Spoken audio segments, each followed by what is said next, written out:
kasih rekan-rekan pers. Assalamualaikum warahmatullahi wabarakatuh. Salam damai sejahtera untuk kita semuanya. Om Swastiastu, Namo Buddhaya, salam kebajikan, Rahayu. Rekan-rekan pers, terima kasih. Dari persidangan tadi kita sudah bisa menyaksikan bahwa yang pertama, alhamdulillah, terkait dengan tuduhan obstruction of justice itu tidak terbukti karena memang sejak awal seluruh kesadaran yang dimiliki oleh kader PD Perjuangan adalah setia pada hukum, tidak menghalang-halangi seluruh proses hukum. Kemudian yang kedua, terhadap tuduhan suap saya dinyatakan bersalah. Padahal di dalam putusan nomor 18 dan 28 tahun 2020, seluruh fakta-fakta yang tadi dinyatakan baru itu bukanlah fakta baru, karena sangat jelas keterangan saudara Saiful Bahri Doni Tri Istiqomah di dalam persidangan ini juga seluruh sumber dana berasal dari Harun Masiku, termasuk ada suatu fakta yang sangat penting bahwa dana dari Harun Masiku tahap pertama itu bukanlah 400 juta sebagai hasil otak-atik Gatot 600 dikurangi 200 menjadi 400, tetapi adalah 750 juta. Dan itulah yang kami tegaskan di dalam pledoi juga di dalam sidang nomor 18 dan 28 tahun 2020 tersebut, sehingga total dana dari Harun Masiku itu ada 1,5 juta. Saya menjadi korban dari komunikasi anak buah, di mana di dalam persidangan ini juga sudah menyatakan seluruh dana di bawah sumpah itu berasal dari Harun Masiku.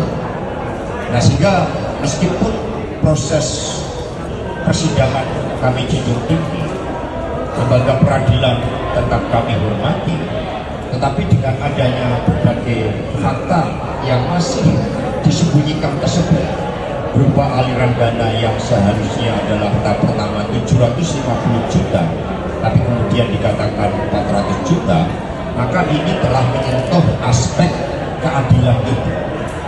Karena itulah tema dari pledoi kami adalah menggugat keadilan, sehingga ini adalah realitas sebagaimana dialami oleh sahabat Tom Lempong, bagaimana hukum telah menjadi alat kekuasaan. Karena sejak awal, bahkan beberapa hari yang lalu, saya sudah mengetahui informasi-informasi terkait angka 3,6 tahun sampai 4 tahun sejak bulan April. Maka saya memutuskan saat itu, karena putusan yang merupakan aspek kekuasaan itu ada, tidak bisa saya hindari, sebagaimana Tom Lembong juga tidak bisa menghindari, sebagaimana mereka mencari keadilan juga tidak bisa menghindari. Maka saya sudah mengantisipasi dengan cara apa? Saya bulan Juni kemarin sudah diterima sebagai mahasiswa S1 Hukum, karena saya menghitung bahwa bulan April saya sudah mengetahui adanya tuntutan sekian, adanya hukuman sekian, maka responnya adalah karena ini kekuasaan, saya mengambil kuliah S1 Hukum dan sudah diterima, sehingga ke depan nanti saya bisa seperti Mas Febri, Pak Makir, Prof. Todo, jadi pejuang-pejuang pembela keadilan, juga Bung Roni, teman-teman PH semuanya yang telah bekerja luar biasa dengan menjadi lawyer yang akan membela pihak-pihak yang menjadi korban ketidakadilan dari kekuasaan, khususnya wong cilik.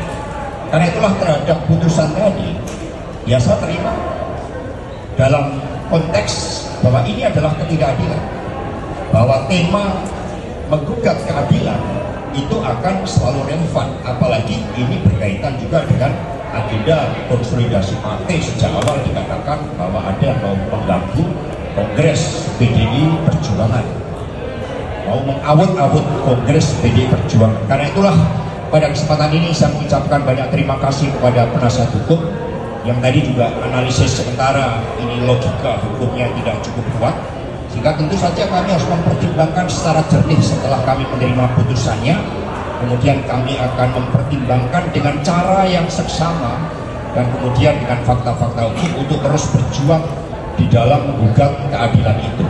Nah, kepada seluruh simpatisan, anggota dan kader PD Perjuangan, kami mengucapkan terima kasih. Sejak awal proses ini, ketika bulan Januari 2020 terjadi OTT, itu sudah ada motif politik. Saat itu headline-nya di salah satu majalah yang terkenal, operasi yang gagal. Karena mengapa gagal? Karena yang ditarget adalah saya.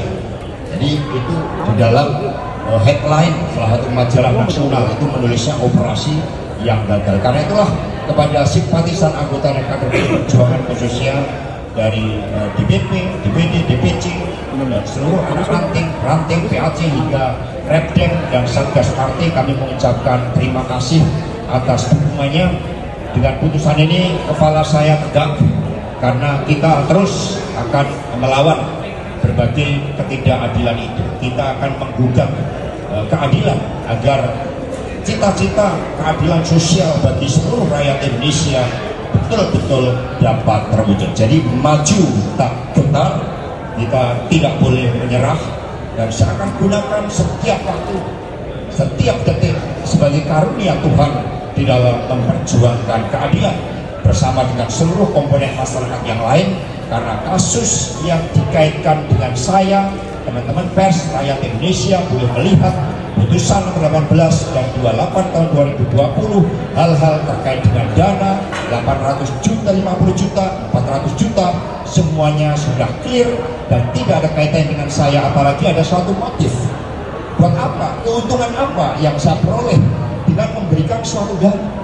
Maka catatan di dalam persidangan ini, dalam pledoi kami, bahwa Saiful Bahri saat itu juga mendapatkan intimidasi karena ketika dia diperiksa sebagai saksi dalam situasi dia tersandera oleh kasus-kasus akibat penggeledahan, ditemukan 2 senjata api di rumah mantan istrinya. Demikian pula Wahyu Setiawan juga ditekan, diancam TPP, tidak pidana pencucian uang. Saudara Hasyim Asyari juga diancam berkaitan dengan sewa private jet. Fakta-fakta itu ternyata tidak menjadi pertimbangan. Namun sebagai proses hukum kami hormati, tetapi keadilan tidak akan pernah lari dari setiap upaya untuk memperjuangkannya. Terima kasih, dan selanjutnya dari penasihat hukum kami.